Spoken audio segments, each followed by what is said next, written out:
ایک خوش نصیب صحابی نے جنہ دے بارے میں حضور نے فرمایا کہ یا اللہ اس میرے صحابی نو قرآن دا علم عطا فرما.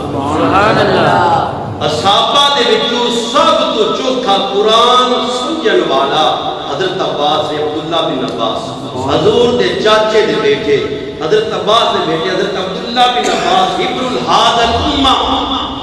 حضور نے فرمایا کہ یا اللہ میرے اس بھتیجے نو میرے چاچے دے بیٹے نو قرآن دا علم عطا فرما. سبحان اللہ. پڑھن نال کدی بھی علم نہیں آتا. کتاباں پڑھن نال اللہ دی قسم علم نہیں آتا. میں قسم چوک کے مسجد دے اندر ممبر رسول دے بیٹھ کے بیانا پڑھن نال کدی بھی علم نہیں آتا. علم آندا ہی اس وقت ہے جس وقت کسی مرد ولی دی نگاہ ہو جائے. سبحان اللہ. پڑھن نال کدی علم نہیں آیا.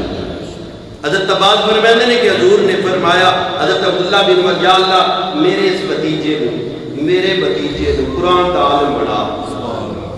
حضرت عبداللہ بن مسعود محدث نے محدث کہتے ہیں جڑے حدیث دا علم رکھتا ہے محدث نے کسے پوچھا عبداللہ بن مسعود کو تو محدث کیویں پڑھیا ہے بنیا ہے حضور دے صحابی نے. آپ فرماتے ہیں کہ میں تے حضور دے جوڑے چائے آئے.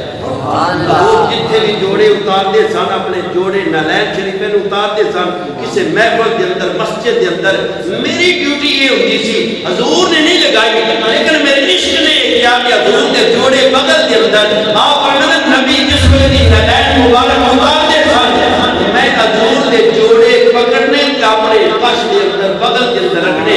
میرے آقا نے فرمایا کہ یہ خدمت کون کرتا ہے. عبداللہ بن مسعود فرماتے ہیں میں